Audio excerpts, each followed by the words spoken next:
hagan hoy, lo traigo la otra semana por aquí, se sacan las dudas y las preguntas y demás.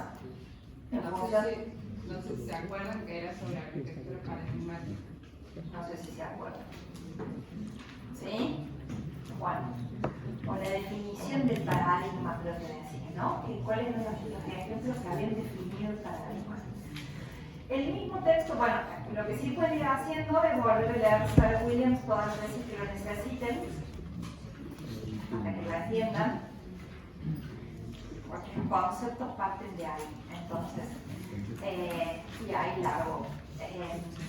Sarah Williams, cuando termina de definir lo que ella considera esa arquitectura paradigmática, se hace una pregunta prácticamente y dice, ¿y qué pasa? O ¿a dónde encajan esto que, la frase que yo saqué del texto? Algunas figuras individuales geniales. Algunos arquitectos que se pueden inscribir en esa categoría de figuras individuales geniales, que en algunos casos actuaron también definiendo el paradigma, pero en muchos casos salieron de ese canon o de esa regla que de alguna manera definía el estilo internacional, que fue lo que vimos en la última clase. Entonces, con esa idea de las figuras individuales geniales, está ordenada la clase de hoy, para ver aquellos que, en definitiva, el texto terminará llamando anómalos, ¿sí? La arquitectura que no es paradigmática, que es la anómala, y que en un primer momento, antes de ponerle ese rótulo de anómalo, la llama así, figuras individuales geniales del mismo texto. Entonces, Wright siempre fue, voy a empezar por una frase que está por acá abajo, porque hay tres conceptos que vamos a ver acá. Lo dice Costo, que es un autor de un libro de arquitectura, de historia de la arquitectura moderna. Y fíjense esta frase. Y luego estaba Wright. Él siempre había estado algo incómodo con la línea europea de la arquitectura moderna, ¿no? Y luego estaba Wright, o sea, ¿y a dónde lo ponemos a Wright, no? Porque de alguna manera él, en las series de las casas de la Paradera, fue definitorio de alguna manera de ese estilo internacional, pero Wright rápidamente se siente incómodo o deja. Wright se pelea con la comunidad de Oak en Chicago y empieza otras exploraciones por otros lados y demás. Entonces, esa frase, ¿no? Y luego está Wright, ¿a dónde lo ponemos? Bien. Este tiempo, entre finales de los 20 y mediados de los 30, casi finales de los 30, Wright es un tipo que ya tiene 60 años. Ya está como en las curvas más altas de su carrera, una persona muy madura en sus exploraciones y demás, contra tal vez un Le Corbusier que en esta época tenía 40 años. Y Wright le lleva casi 20 años a Le Corbusier. Entonces, Wright es un tipo que en algunos casos ya se considera como en el declive de la carrera, pero Wright siempre tiene la capacidad de reinventarse hasta el final de sus días, y eso es lo particular. Él va a definir o va a acuñar un concepto que se llama, que denominamos así, usonia. Y dice allí, término cuñado por Wright para denotar una cultura igualitaria. Con ello buscaba no solo el individualismo fundamental, sino también una forma nueva, esa es la palabra dispersa, esa palabra me interesa que se queden, dispersa, de civilización, como la que recientemente había hecho posible la propiedad masiva de los automóviles. Entonces, mientras Le Corbusier se obsesiona con el auto como máquina y como mecanismo y como prototipo y como la posibilidad de producir en serie un montón de cosas, Wright se obsesiona de otra manera con el automóvil en el sentido de la libertad, de que era un vehículo, a partir principalmente de la producción en serie, era accesible a mucha gente y que permitía la movilidad individual. Eso fue lo que permitió móvil, ¿no? No tener que subirnos todos a un tren, no tener que subirnos todos a un colectivo, ir cada uno al horario que quiere, a donde quiere. Esa libertad es la que lo obsesiona a Wright. Entonces, bajo el término Usonia es esto, ¿no? Es una cultura igualitaria para él, casi un pensamiento utópico, pero va a desarrollar, voy a volver varias veces a esta, pero no vamos a guardar todo esto juntos. Bajo ese concepto, él empieza a desarrollar viviendas y se llaman casas usonianas. Como estuvo la serie de la Casa de la Pradera, la serie de las casas de los bloques textiles, en este caso empieza a desarrollar este concepto de las casas usonianas. La idea de Wright en este caso era una vivienda de bajo costo en relación a las viviendas que él producía para, insisto, para gente como la comunidad de Oak en Chicago, unas viviendas de bajo costo que tuvieran enorme contacto con la naturaleza. Ese es otro punto fundamental, y van a estar vinculadas con el término que sigue, con su modelo de antiurbanismo, digamos. Por eso también esa implantación en el medio de un terreno muy grande y en vinculación con la naturaleza. Wright creía como de alguna manera que había que volver a esa especie de relación primitiva con la naturaleza. Entonces, la primera casa que se destaca dentro de esta serie, ya que mostrar dos nada más, es esta, la casa Jacobs, en donde Wright cambia la materialidad, cambia la cantidad de metros cuadrados a los que estaba acostumbrado en los proyectos, pero hay cosas que no cambian. Miren, en esta. ¿Cuál es el corazón de la casa? La chimenea, ¿sí? Sigue siendo un planteo de bloques, ¿no? Nada más que tiene otra expresión. Un planteo de dos bloques, de una especie de L que encierran este patio, que es el espacio en torno al cual gira la vivienda, ¿no? Ese patio, o la mirada desde acá, ese patio que está por acá. Bastante cerrada la casa hacia el exterior, de nuevo con esa, hay constantes, ¿no? En la arquitectura de Wright.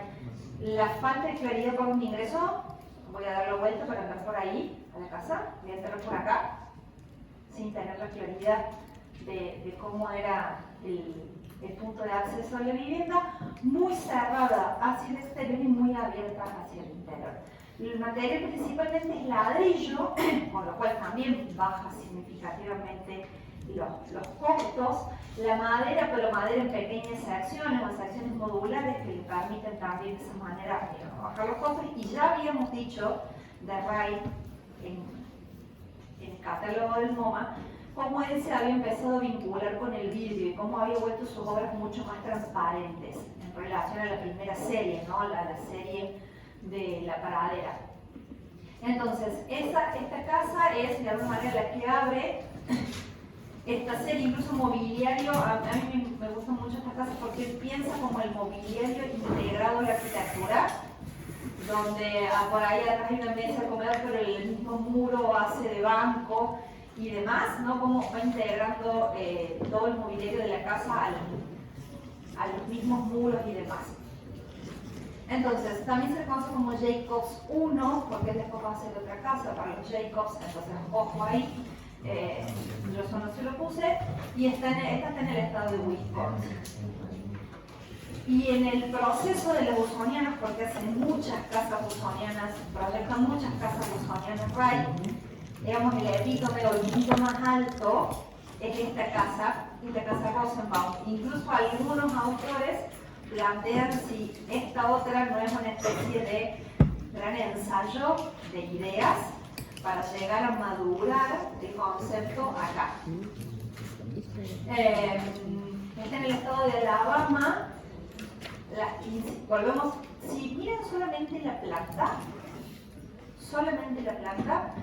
tranquilamente la podríamos confundir con cualquiera de sus casas de las primeras series, ¿no? Esta planta casi en cruz, los núcleos de las chimeneas al centro, O sea, la funcionalidad en Wright es una cosa ya madura, digamos. Él cree en este esquema de funcionalidad de las casas, si bien las va variando dependiendo de lo que le va pidiendo el cliente, parte básicamente siempre del mismo partido o del mismo tipo.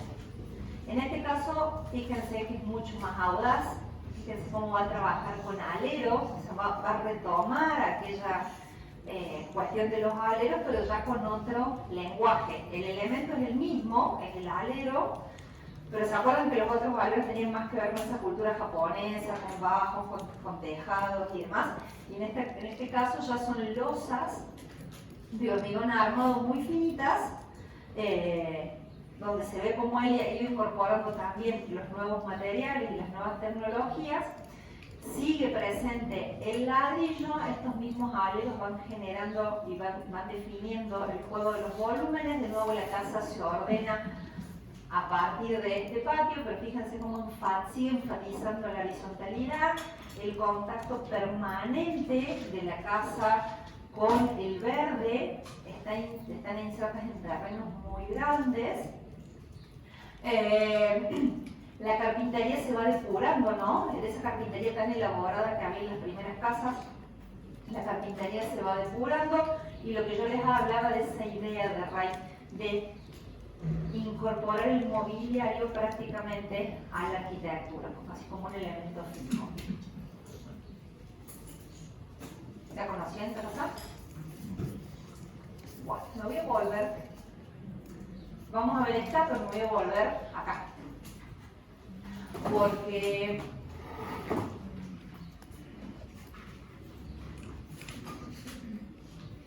dentro de la elaboración teórica del pensamiento de Wright, él define esta idea de la Broadway City. ¿Es un modelo urbano? Sí, es un modelo urbano, pero de alguna manera representa el antiurbanismo. Qué complicado es lo que estoy diciendo, ¿no? Es un modelo urbano, pero que representa todas sus ideas, más que sobre el antiurbanismo, sobre la no ciudad. Lo que Wright no quiere de alguna manera es la ciudad con el modelo compacto, con el modelo denso, está proponiendo la modernidad de alguna manera en estos años.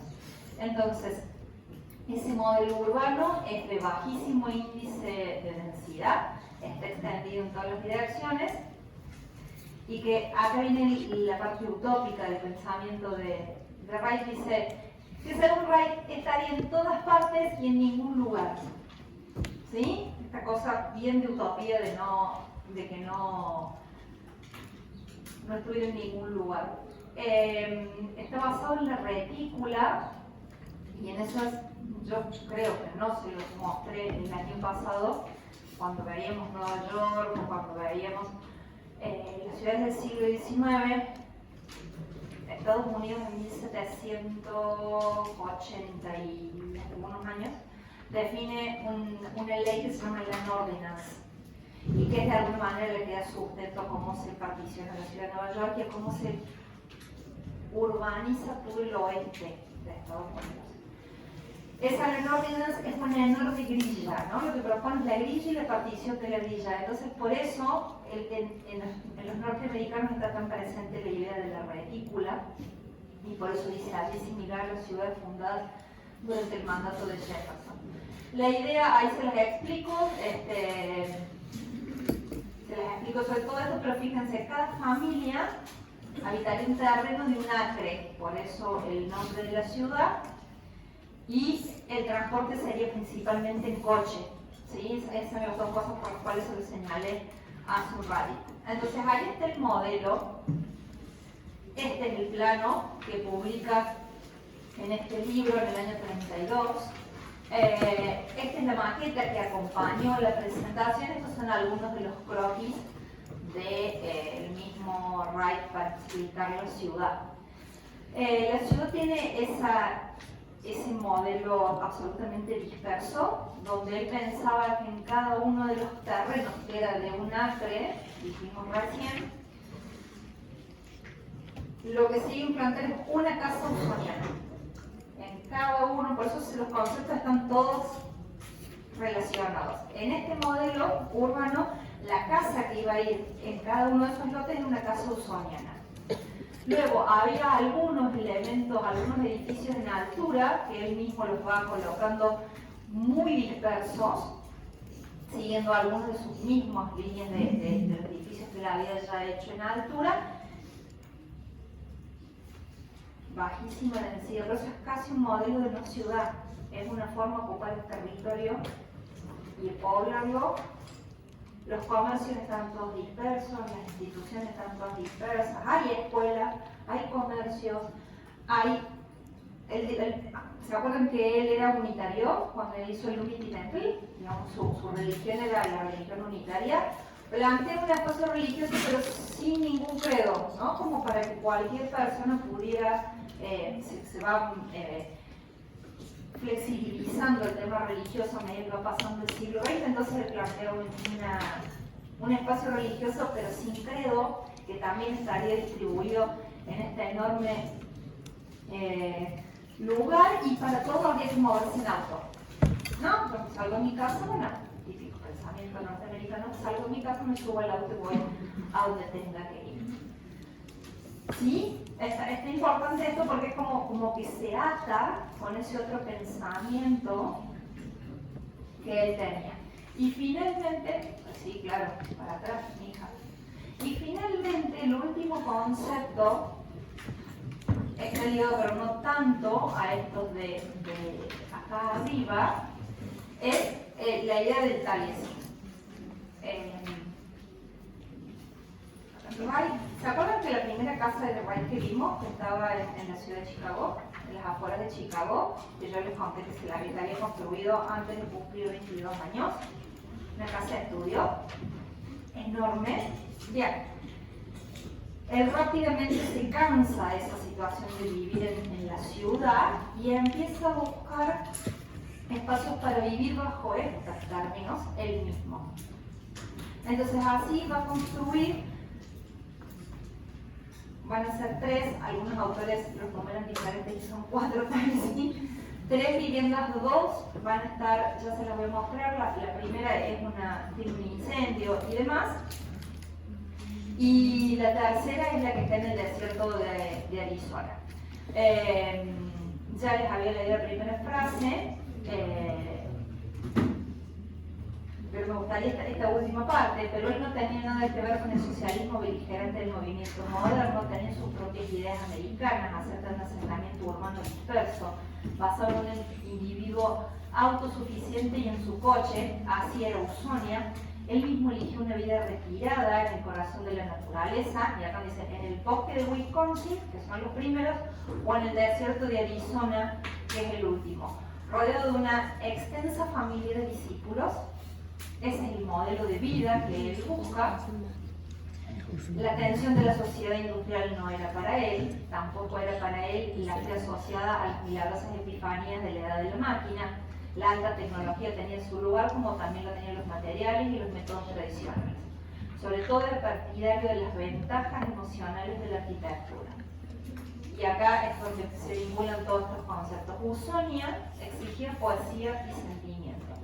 Y continuaba hablando puramente de una arquitectura orgánica, una arquitectura que combinaba los medios modernos con las formas de la naturaleza y crecimiento. Hablaba de cobijo, no solo como una cualidad espacial, sino espiritual.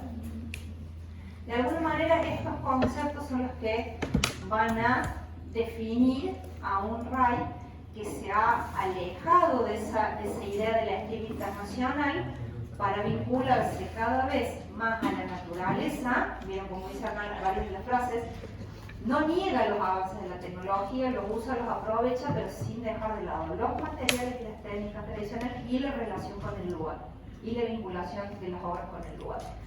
Entonces, en esos términos es que él construye estas que están en Wisconsin, estas, digo en plural porque a este vivienda se le llamó Taliesin 1 y Taliesin 2. Quiere el chuparío, como siempre. ¿Qué pasó entre el 1 y el 2? Vieron que aquí tiene una comunidad, porque él acá trabajaban todos sus discípulos, tenía un gran espacio de estudio y demás. Él se había divorciado de su primera esposa y estaba con una mujer, mucha bibliografía la también que ya era amante de él cuando estaba casado con la primera esposa. Y uno de los empleados o discípulos o de los que estaban ahí trabajando se enojó con Ray, discutió. Ray tenía un carácter del demonio y le prendió fuego la casa. Y en el incendio murió ella. ¿Sí? Entonces tiene como hay un condimento de tragedia, el área que se quema es esta, hay fotos de la casa quemada, la casa que se quema es esta, el área que se quema es esta. Esta casa todavía está muy ligada a el estilo de la pradera, o las casas de la pradera.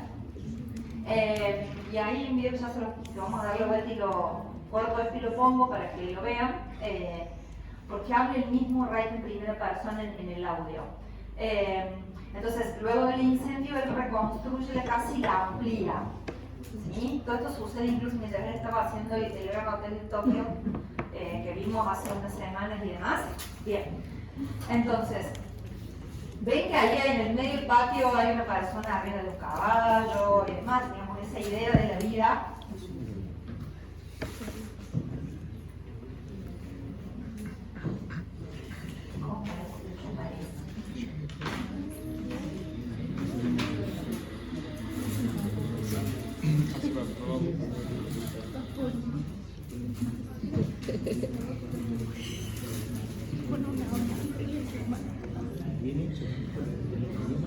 Dice también que eso fue de fácil. ¿Quién quemó la casa? ¿Quién y por qué quemó la casa? Su mamá le quedó de toda la casa. ¿Quién y por qué quemó la casa? ¿Cuál es la que más la pasa?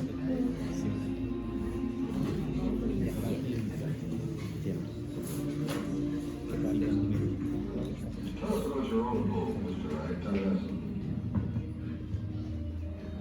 Taliesin, of course, was built in 1911. It was a kind of refuge at the time. Southern Wisconsin. Low hills, protruding rock ledges. The site determined the features and character of the house.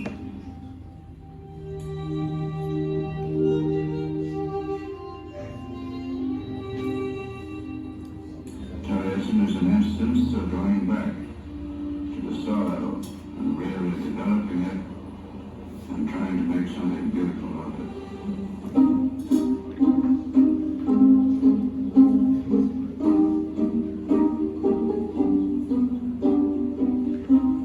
Where did the name Taliesin come from, Mr. Wright? Means shining brow. And Taliesin is built like a brow on the edge of the hill, not on top of the hill. If you put it on top of the hill, you lose the hill.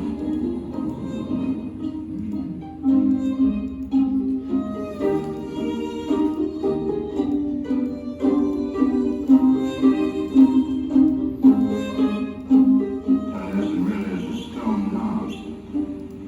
And it is a house of the north. It was built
Declaration of Independence to the center line of our freedom, architecture that belongs where you see it standing, and was a grace to the landscape instead of a disgrace.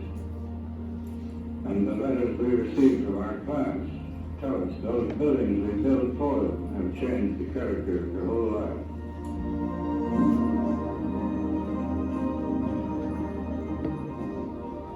What do you consider as your most satisfactory achievement? The next one, of course, the next building I'm building. But well, over there, what is that? I don't know, I'm not sure, but whatever it is, that will be it.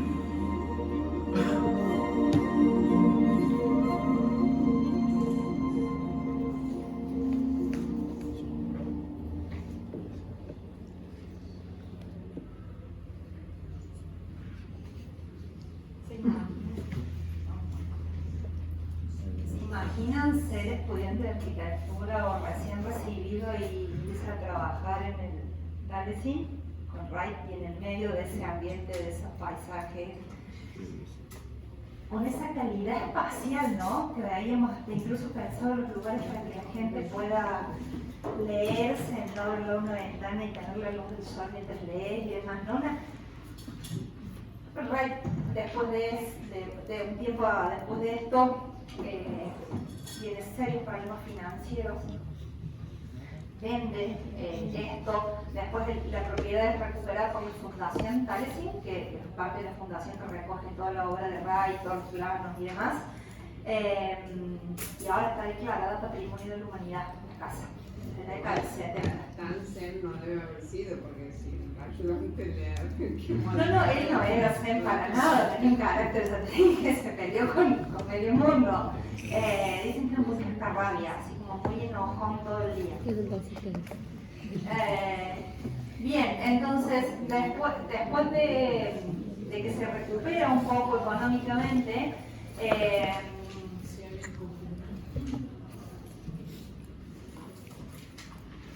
agarra cierta predilección por el clima mucho más caluroso y benévolo en lugar de ese clima del norte de Estados Unidos, mucho más húmedo, mucho más frío, y entonces se enamora de alguna manera de Arizona, y en ese lugar ya también aquí consigue una estabilidad emocional bastante particular. Es su cuarta, quinta mujer, no sé cuál de ellas es, pero con la que va a estar hasta casi el final de sus días, y ella le da como mucha estabilidad y construye esta otra casa, otro Dalecín. Ya les dije, puede aparecer como 3, puede aparecer como 4, de la forma que no le erran es como el Dalecín oeste o el Dalecín oeste, porque justamente se trasladan hacia el oeste. Y esta vez ya tiene incluso otra escala el proyecto, la misma implantación y la misma búsqueda de la relación con la naturaleza, con los grandes espacios, nada más que interpretando una naturaleza que no tiene la exuberancia de los bosques de donde estaba la otra propiedad. Y fíjense, ya también pensando en ese modelo de casa, estudio, taller y demás, lo construye en bloques, no es una sola unidad, sino que esto es absoluto. Fíjense en comparación con la otra planta, que todavía está muy ligada a las formas que estamos acostumbrados a ver en las casas. Esto se construye en diferentes bloques, con cierta independencia entre un bloque y el otro, su propia vivienda, como una especie de teatrito para ellos mismos. Los que venían y se instalaron aquí como estudiantes también trabajaban como la huerta y eso, promoviendo la relación con la naturaleza y demás. Y esta audacia o este juego que puede trabajar con la madera de esta forma, se ha ido trabajando con un techo con pendiente, un techo inclinado, pero en donde la pendiente está dada de esta forma, la estructura sale hacia el exterior, va generando los aventanamientos de esta manera, y se completa o se ancla de este lado con estas piezas.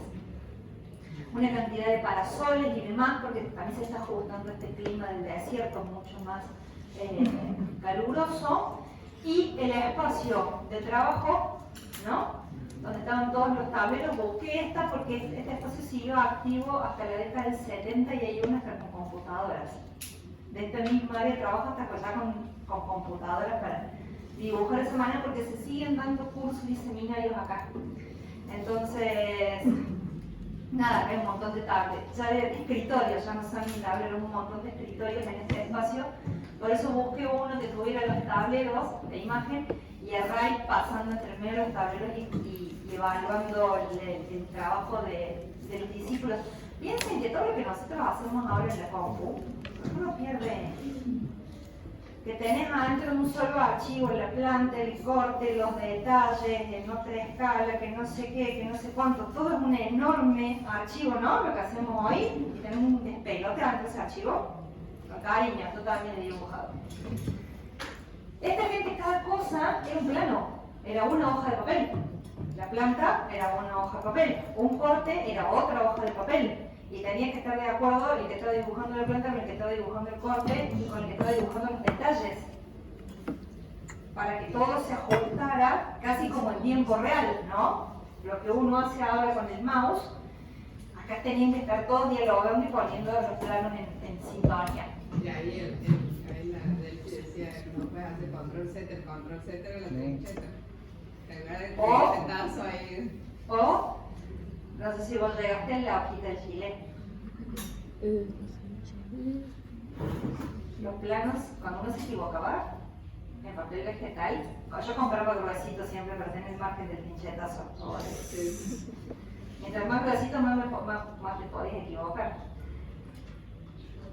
Le pifiabas, agarrabas una trincheta chiquita o una hojita de gilet y raspabas. Y después, para poder pasar con la tinta de nuevo arriba, con la uña, le dabas así alrededor hasta que el papel tenía brillo de nuevo, una te absorbía la tinta. Porque si no, cuando pasaba, el papel estaba todo abierto porque lo habías raspado con trincheta. Sí, lindas épocas. Lindas épocas. Ahora, yo como que en una persona como de mi edad conviven todas las historias al mismo tiempo. Porque yo dibujé así y presenté mi tesis en casa. O sea, yo hice todo el proceso, no llegué a tirar línea, pero de los Rotring al CAD, mi época fue la que hizo el salto. Y les voy a decir que el AutoCAD 10 funcionaba bajo DOS, ni bajo Windows, bajo DOS. Así como tenía que salir el Windows, entrabas al DOS, abrías el AutoCAD. Bien, ya está, momento. Entonces les decía, este era el momento donde estaban todos trabajando y después piensen que toda esta gente era como una comunidad. Entonces hay grandes espacios como estos para estar como grandes living o grandes espacios para estar relajados o para pasar el tiempo mientras no se estaba en el tiempo de trabajo. Bueno, y como cierre de todo esto, una cosa que ustedes conocen, porque seguramente se las mostraron en un montón de materias y demás, ahora seguramente me van a decir que saben y que no, que es la casa Kaufman o la casa de la cascada. Pero yo, como siempre, les vengo con chismes que ustedes no conocen y para que entiendan el porqué de la casa y para que entiendan, ven toda esta evolución que les fui mostrando de las casas usonianas, la relación con la naturaleza, las casas, los propios tales y cómo él entendía el vínculo con la naturaleza. Me parece que explica mucho más por qué fue capaz de hacer la casa de la cascada como la hizo. La casa de la cascada no es un hongo que sale un día de humedad, sino que es la decantación de todo este proceso que el mismo rey está viviendo. ¿Quiénes eran los Kaufman? Allí están los tres, padre, hijo y la madre. Eran propietarios de grandes tiendas, tiendas de departamento. Ese era el negocio de la familia Kaufman. Y el hijo de los Kaufman estudiaba arquitectura. Entonces va a ser el hijo quien le caliente la cabeza al padre para que lo contrate a Ray para hacer este proyecto. O sea, ya admirándolo, el hijo a Ray dice. De todas formas, esta línea que se las dejo no es para que las exploremos ahora, son todos los encargos que los Kaufman le hicieron a grandes arquitectos, ya sea para arquitectura industrial, o para arquitectura comercial o para viviendas, ¿sí? Entonces los Kaufman tenían como ese vínculo con la arquitectura de calidad, la arquitectura encargada de arquitectos. ¿Qué es esto que está acá? El encargo es del 34. Esta foto muestra cómo era el lugar y cómo ya los Kaufman iban a ese lugar cuando todavía no había construido nada. Ellos ya tenían un vínculo con el lugar. Y lo llevan a Wright porque ellos pasaban muchos veranos acá, lo llevan a Wright a ver el sitio cuando el sitio era todavía Digo, muchas veces uno no entiende la implantación, acá la implantación vino casi pedido por los dueños. O sea, los dueños eran los que disfrutaban de ese lugar, los dueños eran los que tenían ese nexo con ese sitio. Las posibilidades económicas de los Kaufman eran muchas. Después vamos a ver otra casa que los Kaufman le encargan a otro arquitecto famoso, que va a ser la casa de invierno. Esta es la casa de verano de los Kaufman.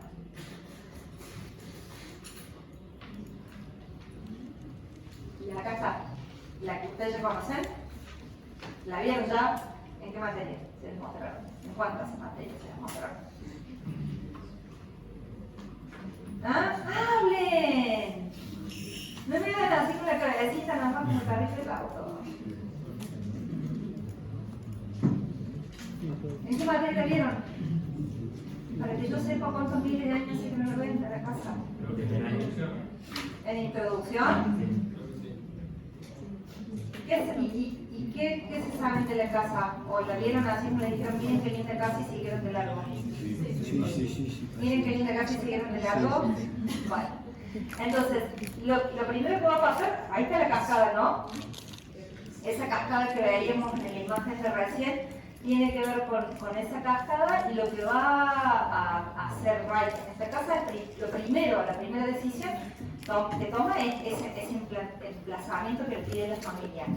La segunda decisión es en cuanto a materiales, en donde va a combinar la piedra del lugar para dar la sensación de que la casa emerge de las mismas piedras de la cascada, ¿no? Entonces esa búsqueda del material que haga esa combinación, y luego el hormigón armado en estas grandes balcones que al mismo tiempo que funcionan como balcones, funcionan como aleros, ¿no? Es una cosa que no pierde en ningún momento de su carrera Wright, la idea de los aleros y demás.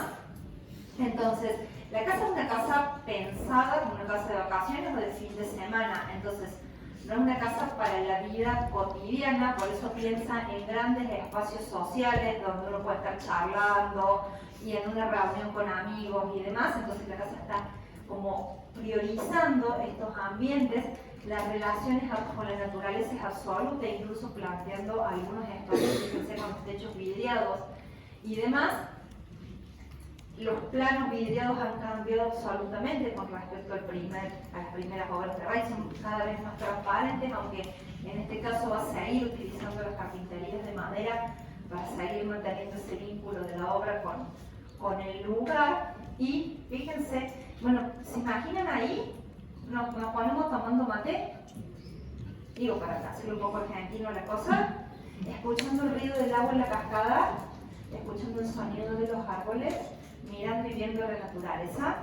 Sí, un poco esa era la sensación que buscaba, de integración total.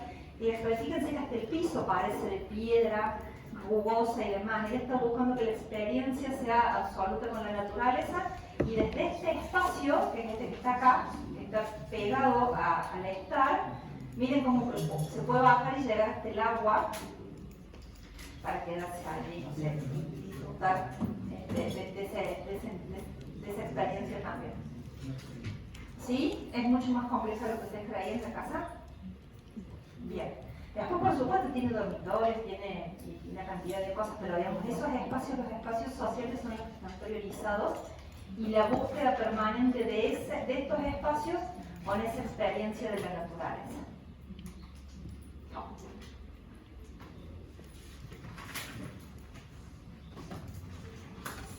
En la foto están, si bien vamos a hablar de Rudolf Schindler, en la foto está el otro personaje, que ya lo vimos la semana pasada, la última clase, que es Richard Neutra. Los dos son austríacos. Los dos vinieron a América, los dos trabajaron con Wright, los dos se pelearon con Wright. ¿Estamos? Pero parece que se quedaron amigos entre ellos.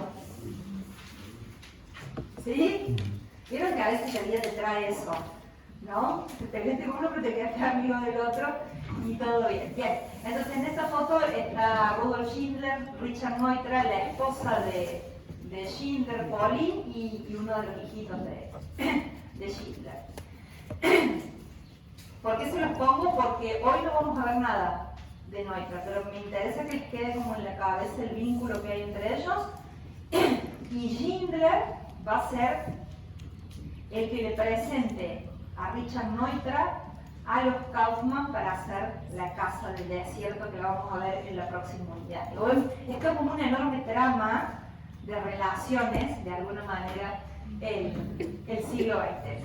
Entonces, lo primero que vamos a ver de este personaje, que insisto, los dos tienen grandes influencias de Wright, trabajaron con Wright, vinieron a América con la idea de trabajar con Wright y demás, pero traían su propia carga, de su propia experiencia y su formación, porque habían estudiado arquitectura en Europa.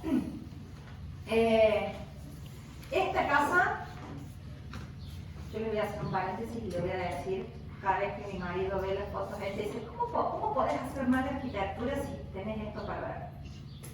Mi marido no es arquitecto. Pero él dice, ¿cómo podés hacer mal arquitectura si tenés esto para tomar lecciones? Realmente es una obra exquisita, que de alguna manera tampoco encaja en lo que decía el movimiento internacional. De alguna forma está ligada al inicio de las usonianas de Wright, tal vez se deba a alguna de las influencias de Schindler en ese periodo, pero Schindler era un tipo difícil de encajar él, en primer lugar. Entonces, esta casa, vieron que dice Schindler Chase, la construye para él, su esposa y el niñito que vimos recién, y para otro matrimonio más. Entonces es una casa que van a compartir, como si fuera una casa de fin de semana, pero que la compartís con alguien, ¿no? Que te construís una casa de fin de semana con alguien. Y como es una casa que tiene esa idea de ser una casa de fin de semana y demás, es muy flexible, no les puse la planta es bastante simple, gira de nuevo como alrededor de un patio, ¿no? Que es este patio que se genera acá, o que se genera allí, un patio abierto como una C, es la casa. La vocación de, creo que esta es la primera vez que aparece en la historia y después lo veremos hasta el cansancio, ahora en la arquitectura muy contemporánea, la idea de hacer que desaparezca completamente el plano de cerramiento, que las correderas queden embotidas en el mismo hormigón y en el mismo dintel, para que cuando yo abra las aberturas quede una integración total, donde no hay un escaloncito ni nada. Los materiales son muy pocos, utiliza hormigón y madera básicamente, ¿sí? Lo demás es todo combinado, más de lo mismo, porque los pisos son estucados, los muros también están trabajados con revoques estucados y demás, entonces trabaja con hormigón, revoques al modo de una especie de hormigón visto y madera.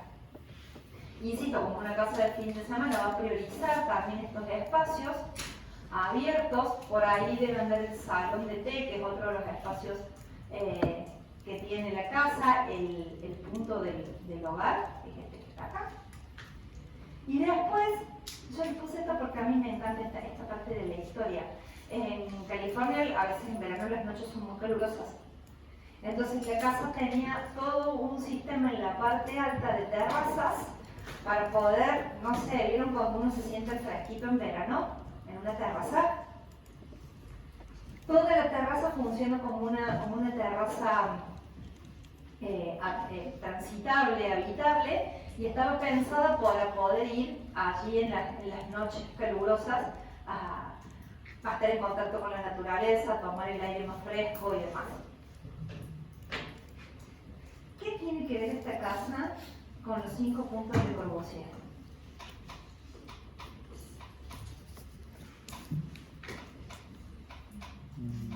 No se me lo van a contestar en el práctico. ¿No? Bien. ¿Se acuerdan de la imagen con la que, la casa con la que terminamos la última clase? Que era que de alguna manera el texto de Kenneth Frampton decía que era la síntesis de esa casa de estilo internacional. ¿Se la acuerdan? Bueno, la casa de un médico, una especie de gurú de la salud, que se llamaba Lovell de apellido. Era la casa Lovell. Y está en una colina, en California, pero está en una colina. Unos años antes, y la hizo Richard Neutra.